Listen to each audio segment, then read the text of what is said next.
Kiravel's ship cut through the darkness of space like a blade through silk. Inside the cramped cockpit, she sat motionless, her reptilian eyes fixed on the blue-green planet growing larger in her viewport. Earth. Such a simple name for what? Her employers called the most dangerous world in this sector. She flexed her claws, feeling the familiar weight of her bio-enhanced muscles. 30 years of killing had made her the perfect weapon. Her scaled skin rippled from deep black to silver, testing the camouflage systems that had never failed her. The Void Collective had spent centuries perfecting her species, turning them from simple hunters into living instruments of death. The intelligence file glowed on her console screen. Dr. Junho Park, human male, age 34. A scientist who worked with something called quantum field manipulation. The technology was still in early stages, but her employers understood its potential. In the wrong hands, it could reshape the balance of power across the galaxy. Kiravel had eliminated warlords who commanded fleets of warships.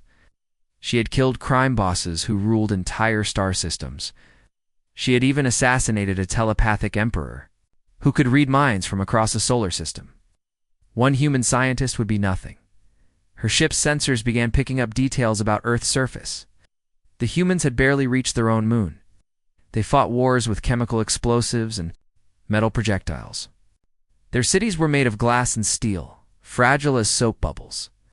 Their bodies were soft, without natural armor or enhanced strength. Pathetic, she whispered, her voice a low hiss in the empty cockpit.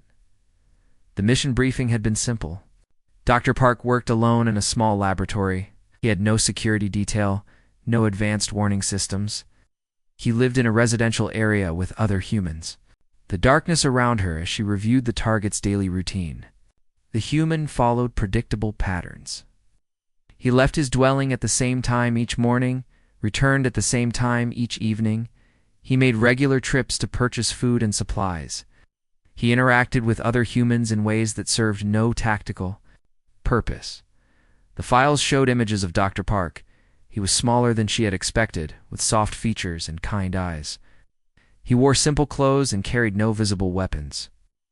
His hands looked like they had never held anything more dangerous than his research tools. How did such a weak species survive long enough to develop this technology? She wondered aloud. Her ship's computer chimed softly. They were approaching Earth's atmosphere. Soon, she would need to begin her infiltration. She'd already prepared her cover identity and learned the local language. The humans would see her as one of their foreign exchange students come to study at their primitive educational facilities. Kiravel stood and moved to the ship's equipment locker. Inside were weapons designed to kill any known species in the galaxy. Poison darts that could stop a heart in seconds. Blades that could cut through battle armor. Neural disruptors that could scramble a brain's electrical patterns. She selected only the smallest, most basic tools. For this mission, her natural abilities would be more than enough. Her claws could slice through human flesh like paper. Her strength could snap bones with a gentle squeeze. Her speed could let her strike before her target even knew she was there. Ship shuddered slightly as it entered Earth's atmosphere. Through the viewport she could see the curve of the planet's surface, covered in swirling white clouds. It looked peaceful, almost beautiful, many worlds did, before she brought death to them. Her console displayed a map of the target city. Humans had built their settlements in organized patterns with wide streets and open spaces, perfect for hunting. She could approach from any direction, strike quickly, and disappear before their primitive. Security forces could respond. The ship's stealth systems engaged as they descended through the clouds. To human sensors, they would appear to be nothing more than a weather disturbance. She had used this approach on dozens of worlds. It had never failed. Dr. Park's laboratory was located in a building filled with other researchers.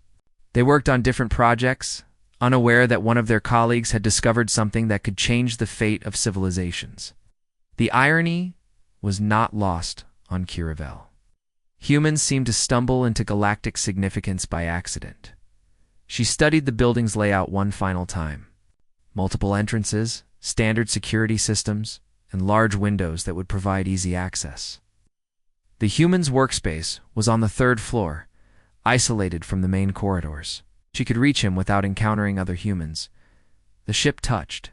Down in a remote area outside the city, Kiravel gathered her few belongings and activated the ship's security systems.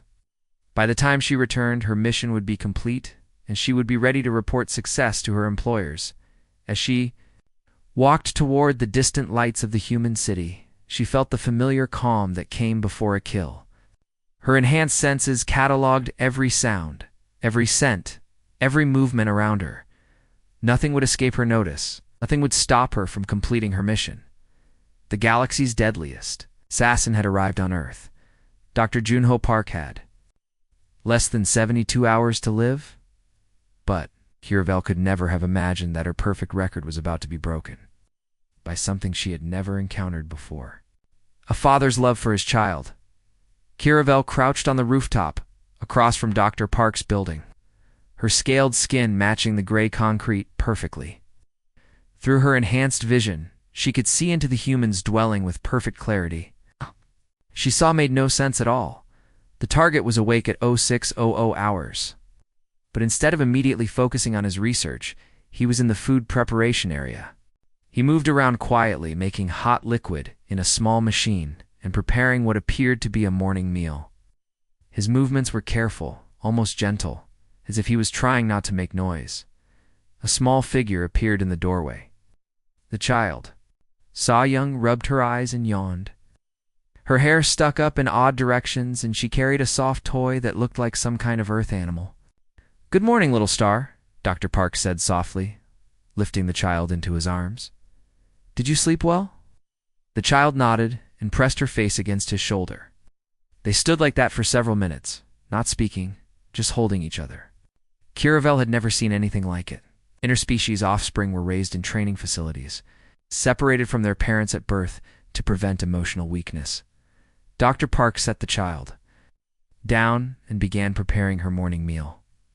He cut fruit into small pieces, arranged them on a plate in colorful patterns, and even made faces with the food. The child laughed at his silly expressions, and the sound was ... strange, light and musical, completely different from any sound Kiravel had ever heard. At exactly 0730 hours, they left the building together. Dr. Park carried a small bag and held the child's hand as they walked down the street. Other humans were doing the same thing, walking with their offspring toward a large building several blocks away. Kiravel followed from the shadows, her confusion growing. This was clearly some kind of ritual, but she could not understand its purpose. The large building was filled with human children of various ages. Adults would arrive, hand over their offspring, and then leave. But why? She watched Dr. Park kneel down to the child's level.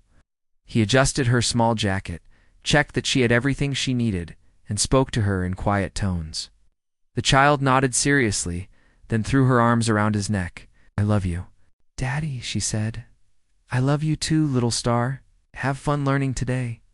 The child ran into the building with other small humans, turning back once to wave at her father. Dr. Park stood there watching until she disappeared inside. A soft smile on his face, Kiravel felt something strange in her chest. A tightness she had never experienced before. She pushed the sensation aside and focused on her mission. The target was finally alone and heading toward his laboratory. But when she arrived at the research facility, Dr. Park was not working on his quantum field experiments. Instead, he was on his communication device, speaking to someone about the child's upcoming school presentation. He was asking questions about what supplies she would need, what time he should arrive, and whether he could bring a recording device to capture the moment. "This is illogical," Kiravel whispered to herself. The pattern continued for 3 days. Dr. Park would spend his mornings with the child, work on his research for several hours, then stop everything to collect her from the educational facility, instead of working late into the night like most. Kiravel watched through the window as Dr. Park sat on the floor with his daughter, surrounded by colored papers and marking tools. Soyoung held up her artwork proudly. Dr. Park examined the drawing as if it were the most important document in the galaxy. "This is beautiful, little star. Should we put it on the cooling unit with the others?" The child nodded eagerly, and Dr. Park carefully attached the drawing to the large white appliance with a small magnetic device.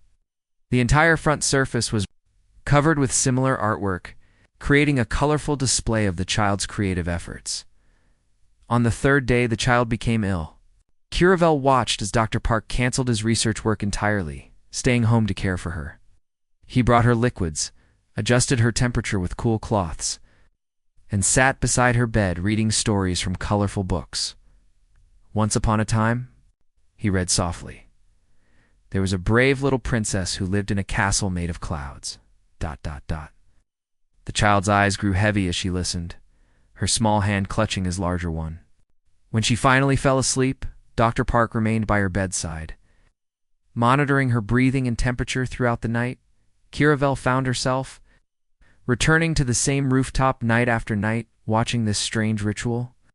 She had studied thousands of species across the galaxy, but she had never encountered behavior like this.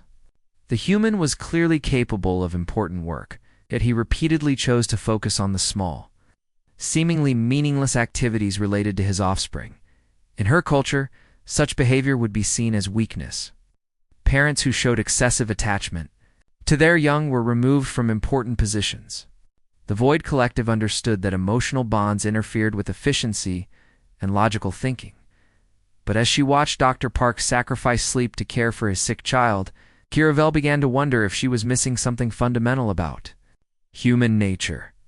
The target's behavior was irrational, inefficient, and completely contrary to everything she had been taught about survival and success.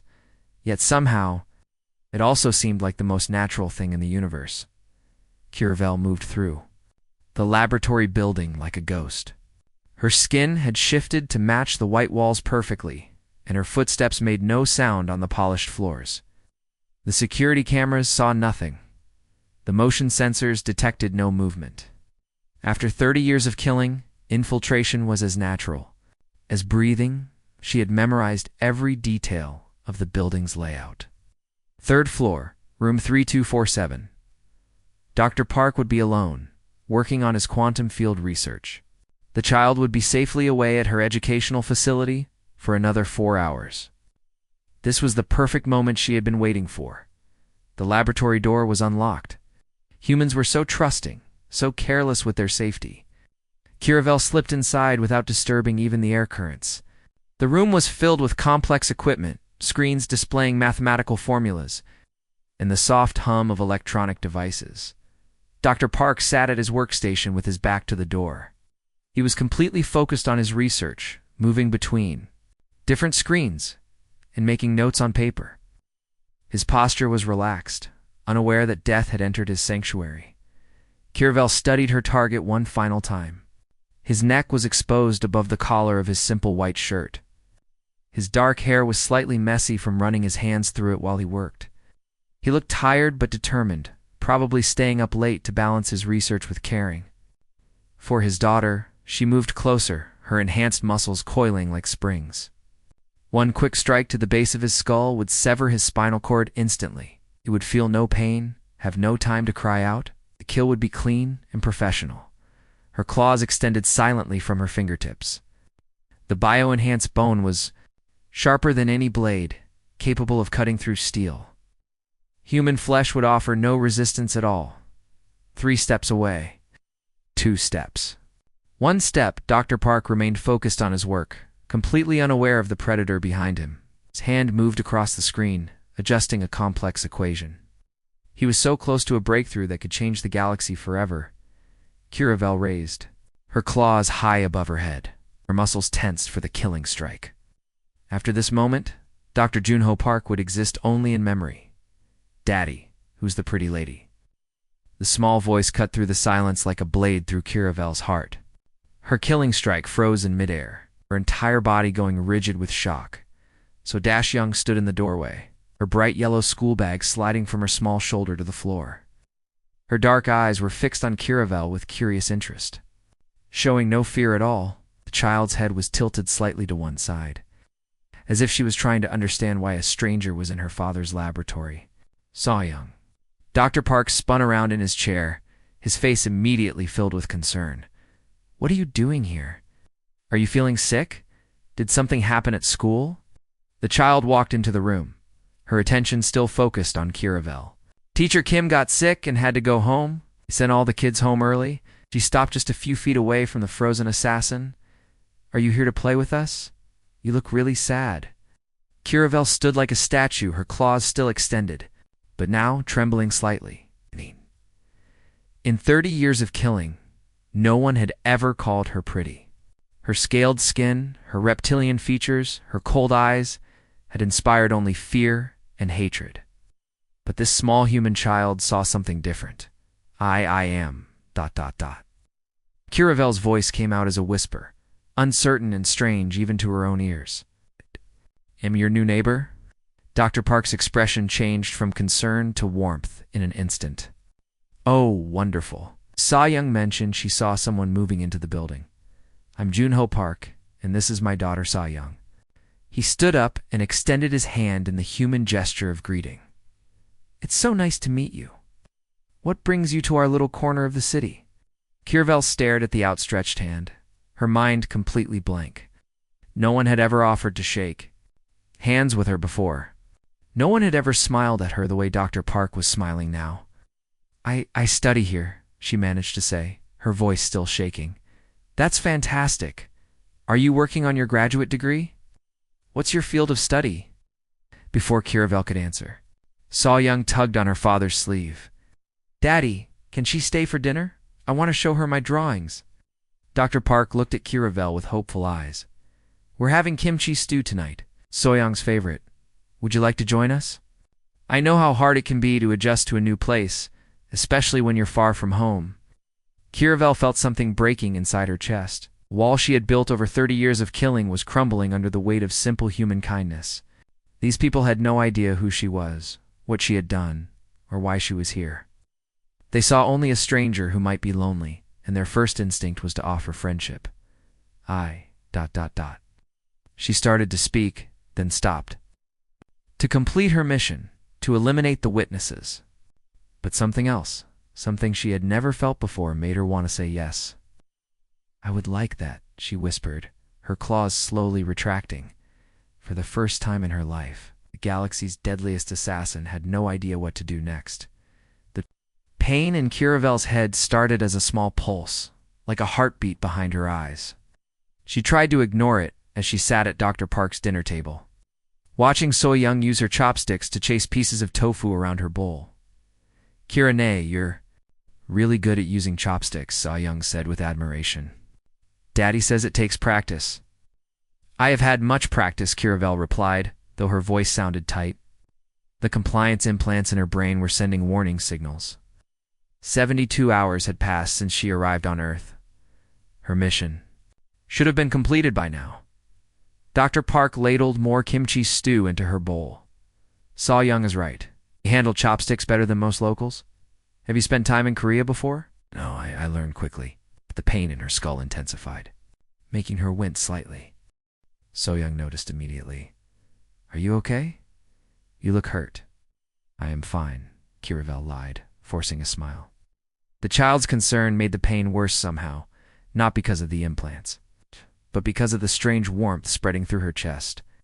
Kirani, do you have a family? Young asked suddenly. Her chopsticks paused halfway to her mouth. The question hit Kiravel like a physical blow. She had never been asked about family before. In the Void Collective, families were weakness. Children were raised in training facilities, separated from their parents to prevent emotional attachments. I know I do not have a family. Young's face fell with genuine sadness. That's really sad. But now you can be part of ours, right, Daddy? Dr. Park's smile was so warm, it made Kiravel's chest ache. Of course, everyone needs a family. The compliance implants fired again, this time with enough force to make her vision blur. She gripped the edge of the table, fighting to stay conscious.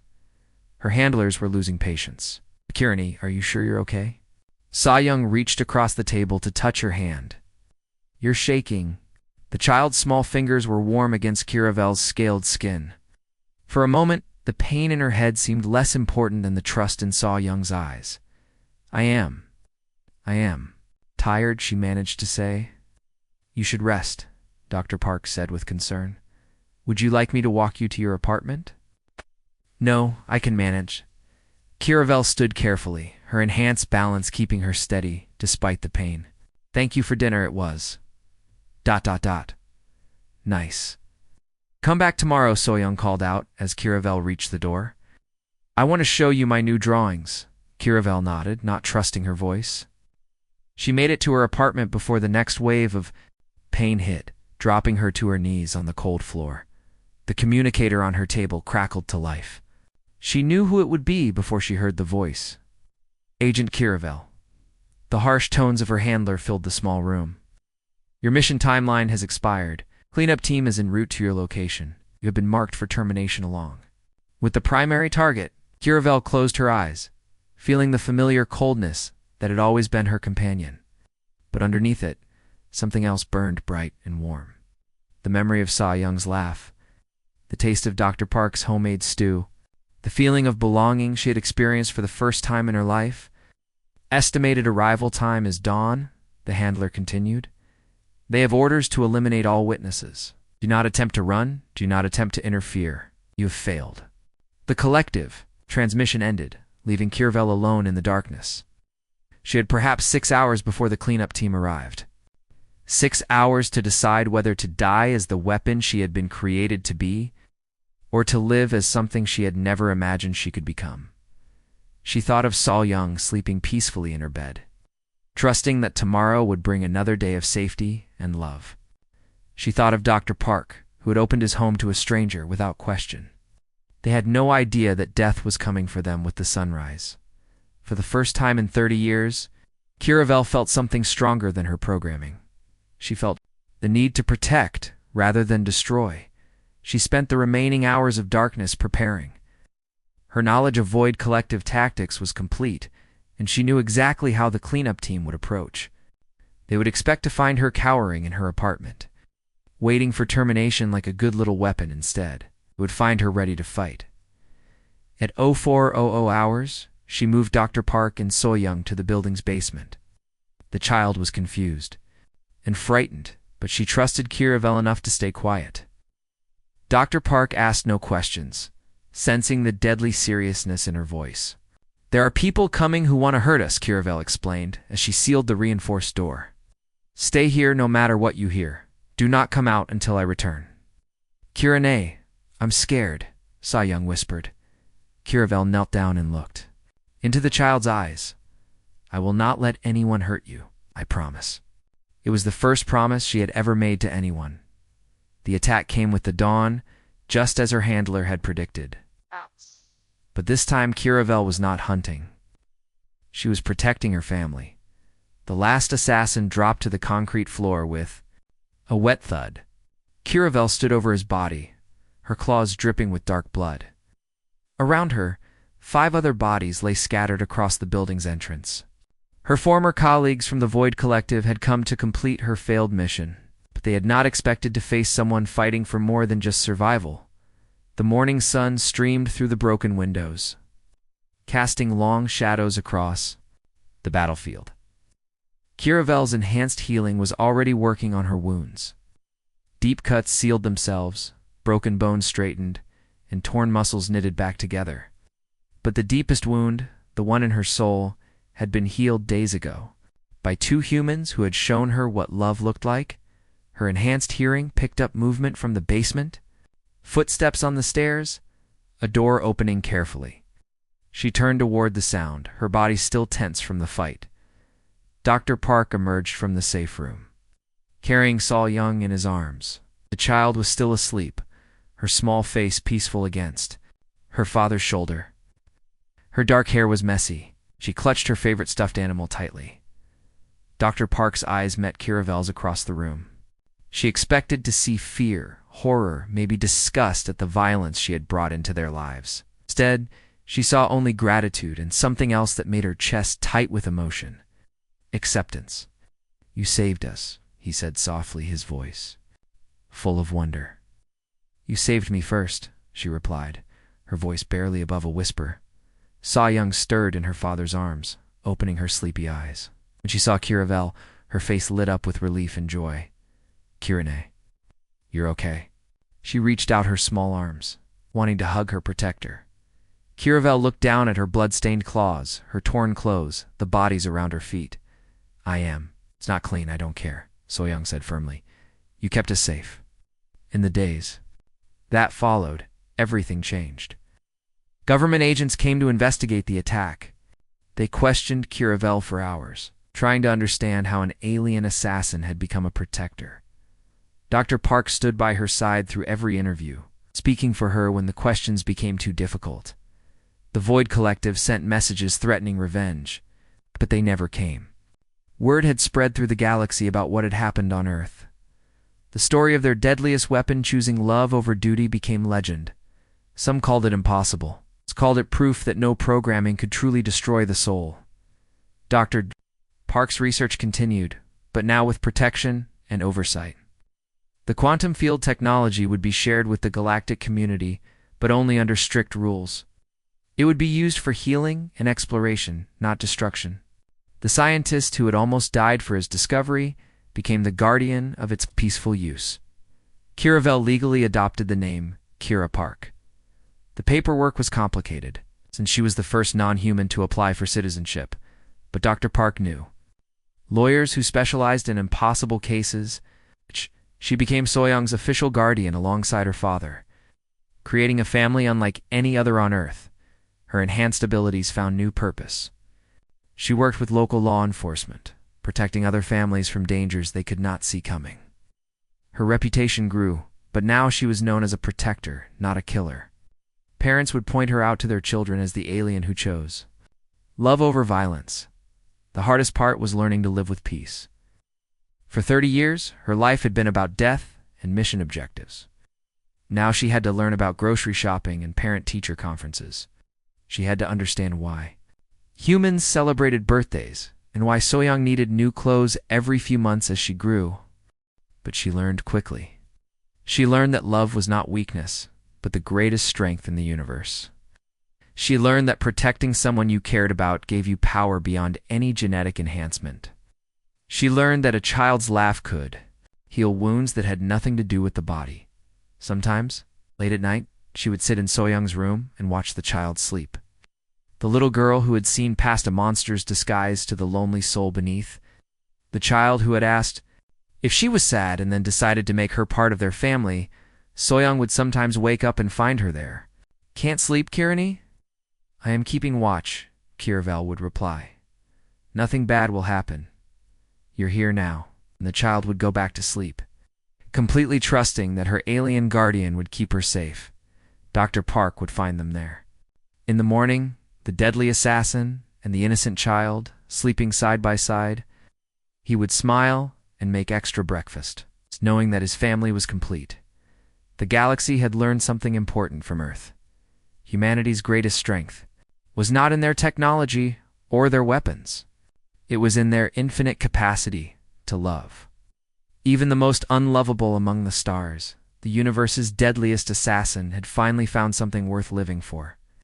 She had found her family, her purpose, and her home. The Void Collective had created the perfect weapon, but they had never imagined that their greatest creation would choose to build rather than destroy. In the end, love had won. And Kiravel had learned that some bonds were stronger than any programming, more powerful than any weapon, and more enduring than any empire. She had learned what it meant to be human, even though she would never be one herself.